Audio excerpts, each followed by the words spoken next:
গোপাল দিচ্ছে ফাঁকি। আমার আমার মাথাটা গরম হয়ে যাচ্ছে, মনে হচ্ছে গোপাল এলে আজকে গোপালের চাকরি গেল। ও কি মজা, কি আনন্দ! গোপালের চাকরি গেলে আমি শিবরাত্রিতে বাতাসা বিলি করব। এই তো মহারাজ চলে এসেছি, আর সাথে করে নিয়ে এসেছি গরম গরম পায়েস। গোপাল, তুমি পায়েস এনেছো আমার জন্যে? হ্যাঁ মহারাজ, শুধু আপনার জন্য।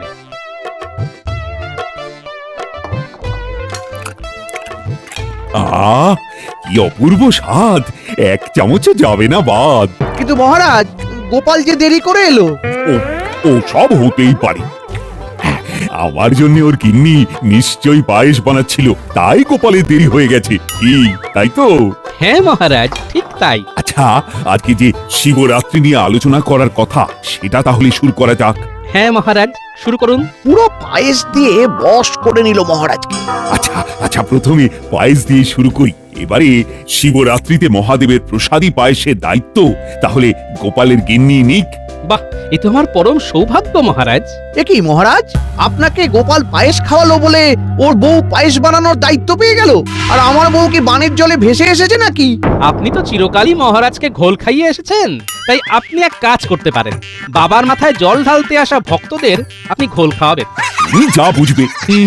যাই হোক, এবার পুজো সামলানোর সব দায়িত্ব গোপালের। গোপাল, তুমি বলো, তুমি তোমার দলের সঙ্গী হিসেবে কাদের নিতে চাও? মহারাজ, আমি এই কাজের জন্য যদি বেছে নিই কাউকে, তাহলে আমি সেনাপতি, সভাকবি আর বিজ্ঞানীকেই দলের সঙ্গী করে নেব। আর কাউকে নেবে না? না মহারাজ, আর কাউকে লাগবে না। ঠিক আছে, তাহলে তোমরা পুজোর সমস্ত কেনাকাটা করবে, দোকানে বায়না দেওয়া সব বুঝে শুনে করবে। কিন্তু তাহলে মহারাজ, আমি কি করব? তোমার তো দল ভারী, তুমি বরং এক কাজ করো, তোমার দলে সবাই মিলে ভাগে ভাগে আমাদের মন্দির পরিষ্কারের কাজে লেগে পড়ো। এ কি, মন্দিরের সামনে তো অনেক দিন ধরে অনেক আগাছাও জমে আছে। হ্যাঁ, বাইরে ভেতরে সব পরিষ্কার করবে। আর তো কদিন বাকি, পরের সপ্তাহেই পুজো। কাজে লেগে পড়ুন মন্ত্রী মশাই, তার উপরে আপনি আবার জনগণকে ঘোল খাওয়াবেন।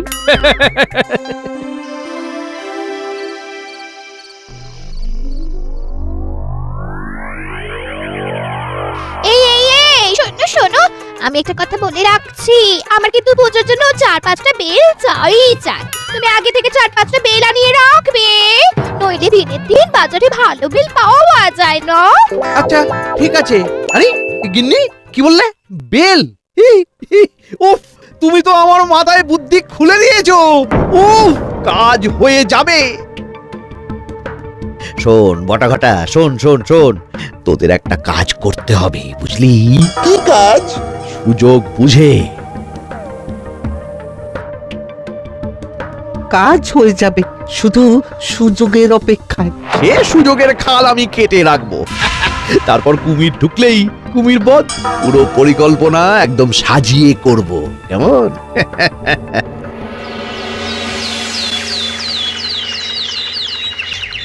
শোনো, অনেক জিনিসপত্র আছে, তাই একদিনে সব কাজ হবে না। আমি দশকর্মার দোকানে যাব। আমি মুদিখানা। আমি চালের দোকানে যাব।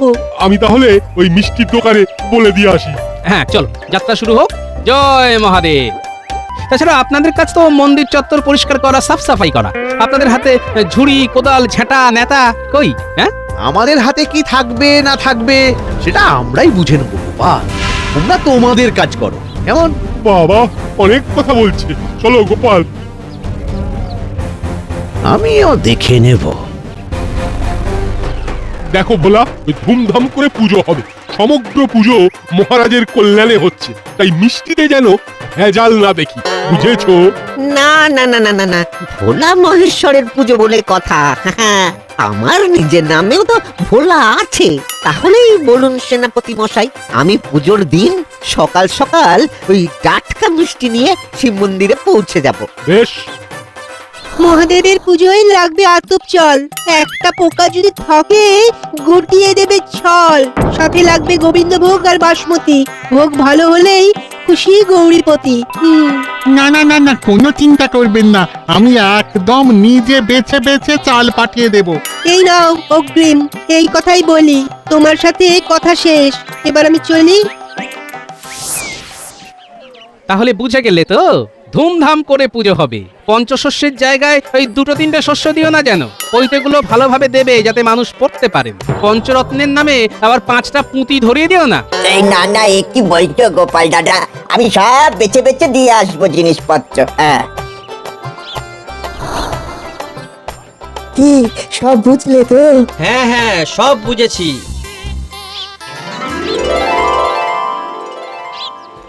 মহারাজ, আপাতত 4টে জায়গায় কাজ হয়েছে, এখন অনেক বাকি আছে। কালকে যদি কিছু অর্থের প্রয়োজন হয় তাহলে আপনার কাছ থেকে চেয়ে নেব। আমি তাহলে এখন আসি মহারাজ। আমরা আমরা আসি। হ্যাঁ হ্যাঁ হ্যাঁ, এসো এসো এসো। কি মন্ত্রী, কাজ কত দূর এগোলো? মন্দির চত্বর পরিদর্শন হয়ে গেছে মহারাজ। এত ভক্ত আসবে তো, তাই বুঝে শুনে কাজ শুরু করব। আচ্ছা, তাহলে বলো কি বলতে এসেছো? মহারাজ, আসলে আপনি তো জানেন কারো কষ্ট আমি সহ্য করতে পারি না। আজকে সকালে পশ্চিম পাড়ার কুমোরের সাথে কথা হলো। ও খুব দুঃখ করছিল। কেন? আসলে ও বলছিল যে রাজবাড়ি থেকে উদ্যোগ নিয়ে এবারে তো ধুমধাম করে শিব মন্দিরে পুজো হবে, তাই পুজোর যে মাটির সামগ্রী দরকার, যেমন সরা, ঘটি, এসব যদি ওর কাছ থেকে নেওয়া হয় তাহলে বেচারার খুব উপকার হয় এই আর কি। বাহ বাহ বাহ, এ তো ভালো প্রস্তাব। পশ্চিম পাড়ার মানে ওখানে হরিকুমারের কথা বলছো তো? হ্যাঁ মহারাজ, ও ও সকালে আবার থাকে না। গোপালকে বলবেন তাহলে ওকে কালকে সন্ধ্যেবেলার দিক করে না হয় বায়না দিয়ে আসতে। বেচারা গরিব মানুষ, উপকার হবে। দশকর্মার দোকানের থেকে দাম কমই হবে। বেশ বেশ, আমি বলে দেব। এখনো তো শুধু বায়না দেওয়া হয়েছে, না হয় সরা, কলসি, ঘট কুমোর বাড়ি থেকেই এলো, ক্ষতি কি? বেশ বেশ বেশ বেশ, আমরা এখন আসি মহারাজ। হ্যাঁ হ্যাঁ, এসো এসো। এই প্রহরী, প্রহরী, বলুন মহারাজ। শোনো, তুমি গোপালকে গিয়ে বলে এসো দশকর্মার দোকানে যদি মাটি সরা, মাটির ঘটের বায়না দেওয়া থাকে সেগুলো যেন না নেয়। সেগুলো অনেক সস্তায় পশ্চিম পাড়ার হরিকুমোর বিক্রি করবে। কালকে সন্ধেবেলা গোপাল যেন গিয়ে সেখানে দেখা করে। আচ্ছা মহারাজ।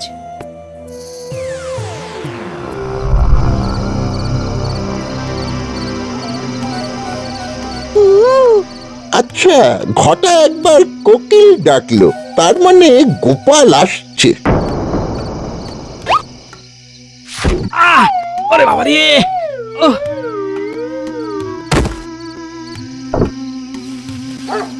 ওরে বাবা, কুকুর! পালা পালা মোটা পালা। চাচা, আপন প্রাণ বাঁচা। বেশ, এবার আমাদের পথ ফাঁকা। গোপাল মোটামুটি বেশ কিছুদিনের জন্য শান্ত। হ্যাঁ, আমি বরং কালকে সকালে গিয়ে জুতো জোড়া নিয়ে আসবো। এখন যদি গোপালের জ্ঞান ফেরে তাহলে দেখে নেবে।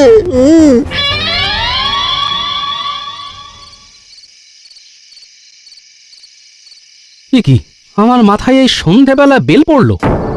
এ তো কাঁচা বেল, এ তো এমনি পড়বে না। তাহলে কি কারো ষড়যন্ত্র? আশেপাশে দেখি তো।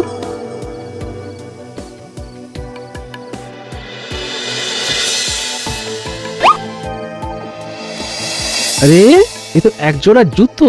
তার মানে যে আমার মাথায় বেল ফেলেছে এটা তারই জুতো। বেটা জুতো খুঁজতে তো আসবেই, আজকে না আসুক কালকে আসবেই। যাই, গিন্নির কাছে গিয়ে মাথায় ঠান্ডা জল দিই।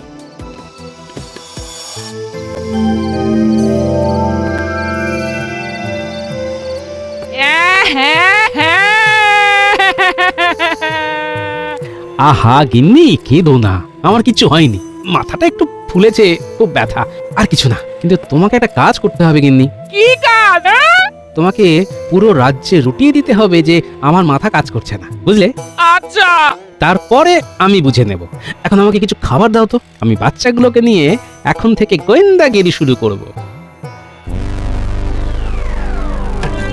দাদু, রাত তো মাঝরাত হয়ে গেল, কিন্তু জুতো নিতে এলো না।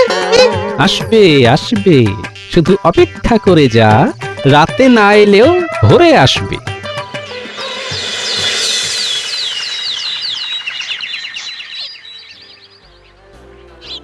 আরে, এখানেই তো আমার জুতো জোড়া ফেলে রেখেছিলাম, কোথায় গেল? দাদু, বড়টা। তোরা তৈরি হ, আমি যাচ্ছি সামনে। এই যে বটা সোনা, এখানে কি খুঁজছো? কি কিছু না। ভোরবেলায় এই গাছের গোড়ায় কি গুপ্তধন খুঁজছিস? সত্যি করে বল। তোমাকে বলতে যাব কেন? বলবি না? এই যে সেনাবাহিনী, তোমরা সবাই প্রস্তুত তো? একদম দাদু। দেখছিস তো আমার সেনাবাহিনী গুলতি নিয়ে তাক করে আছে, না বললে তোকে উড়িয়ে দেবে। আসলে আমার জুতো জুতো। এটাই কি তোর জুতো? হ্যাঁ, এই তো। তাহলে তুই আমার মাথায়? আমি নিজের থেকে করিনি, মন্ত্রী মশাই চক্রান্ত করেছিল তোমাকে মারার জন্য, তাই। যাও সেনাপতি, একে গুম করে দাও। আমাকে মারবেন না। চল চল বলছি, চল বেটা চল। দোষ করলে সবাই, আর শাস্তি পাচ্ছি আমি। সবাই শাস্তি পাবে। আমি তাহলে একে রেখে আবার আসছি। হ্যাঁ, সবাই লুকিয়ে পড়ো।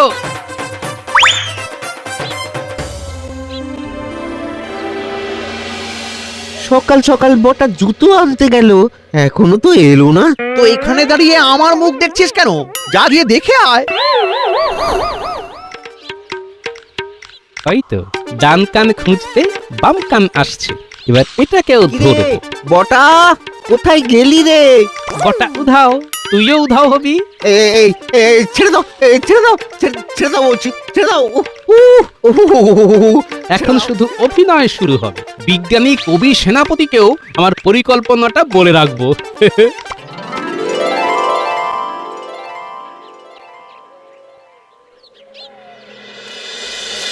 দূর দূর দূর, বটা ঘটা একদম ফাঁকিবাজ হয়ে গেছে। সেই যে গেল, আর এলো না। যাই যাই যাই, ওদের বাড়ি গিয়ে দেখি।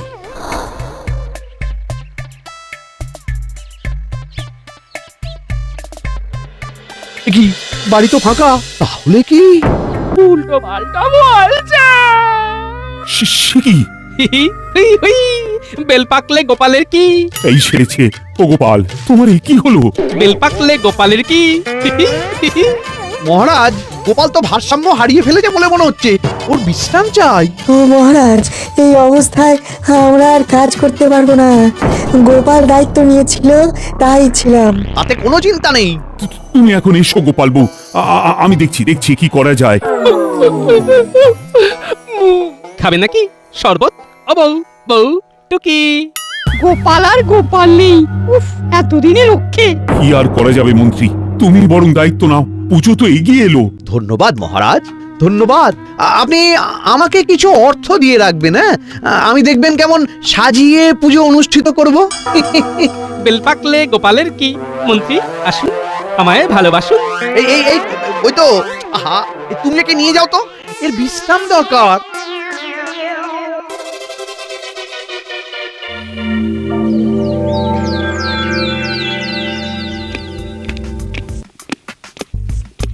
এ কি মন্ত্রী, তোমার দলের লোকজন কই? সবাই কাজ শুরু করেছো তো? আমি তো বুঝতে পারছি না কিছু মহারাজ। প্রহরী, প্রহরী। বলুন মহারাজ। বাকি সভাসদদের নিয়ে এসো। আমার জানা দরকার পুজোর কাজ কত দূর তারা এগোচ্ছে। মহারাজ, আমার মনে হয় বাকিদের খুঁজে লাভ নেই। বাইরে গুঞ্জন শুনছিলাম পণ্ডিত, বৈদ্য, জ্যোতিষীকে নাকি কেউ বা কারা অপহরণ করেছে। সে কি? ও মহারাজ, আরে এবার কি হবে? আমি এত দায়িত্ব কি করে সামলাবো? আহা, বটা ঘটাকেও তো আমি দেখতে পাচ্ছি না। হ্যাঁ, বটা ঘটাকেও তো দেখতে পাওয়া যাচ্ছে না। তাহলে কি তাদেরকেও? এবার আমার কি হবে? সেনাপতি, তুমি এক্ষুনি মন্ত্রীকে নিয়ে ওদের খুঁজতে থাকো। আচ্ছা মহারাজ। বেল পাকলে গোপালের কি?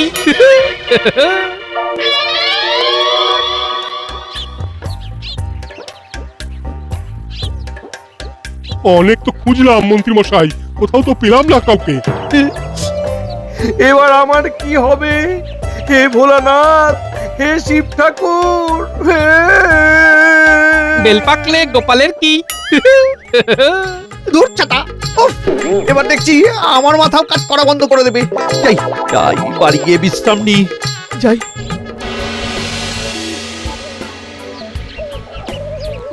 কি গিন্নি, কোথায় গেলে গিন্নি? গিন্নি সাড়া দিচ্ছে না কেন? তাহলে কি এবার আমার বউটাকেও তুলে নিয়ে গেল? এবার আমার কি হবে? হ্যাঁ, কি হবে? কি দেখি তো কি লেখা, দেখি।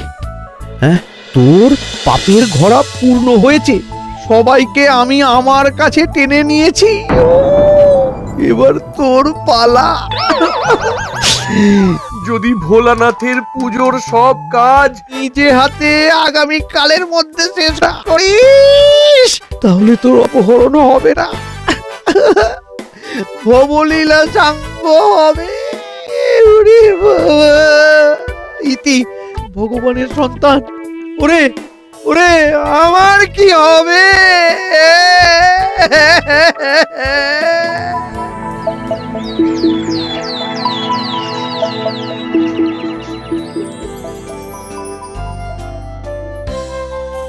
ও মহারাজ, আমাকে একটু থাকতে দিন আপনার বাড়িতে, সিঁড়ির নিচে দিলেও চলবে, আমার প্রাণ থাকবে না মহারাজ।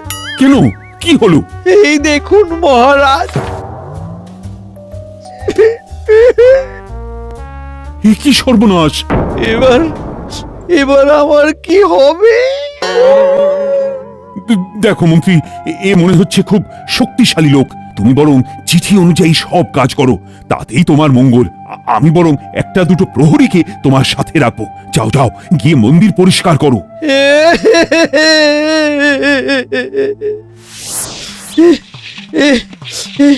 হে মহাদেব, আমার পাপের ফল ভোগ করছি। হে, পাপের ফল মানে কি পাপ? না না, কিছু না, কিছু না। এবার মন্দিরের সামনেটা ভালো করে ভেজা কাপড় দিয়ে মুছে ফেলুন। করছি করছি। ওরে বাবা রে, আরে তোমরাও তো একটু হাত লাগাতে পারো নাকি? ওটা তো আমাদের মন্দিরের সামনেটা যারা সাজাবে তাদের কাছে বায়না দিয়ে আসবে, খুচরো বা আরো কিছু জিনিস আনতে হবে, সেগুলো আনবে কিন্তু। এই নাও ফর্দ। ওরে বাবা, এবার আমি মরে যাবো। বাবা রে।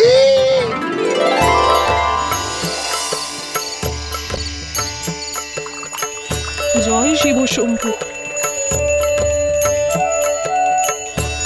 জয় শিব শম্ভু। বাবা রক্ষা করো, সকলের কল্যাণ করো। জয় মহাদেব। সবার কল্যাণ করো বাবা, সবার কল্যাণ করো। আজকে সবার বউ মেয়ে বাবার মাথায় জল ঢালছে, শুধু আমার গিন্নি এলো না গো। কে চুরি করে নিল? কে কে? তুমি তো আমার পতি পরমেশ্বর, তাই আমি তোমার মাথায় জল ঢাললাম। এ কি তুমি ফিরে এলে? কোথায় কোথায় ছিলে? কোথায় ছিলে তুমি? কোথায়? আমরা সবাই ফিরে এসেছি, গোপাল আমাদের ধরে নিয়ে গিয়েছিল।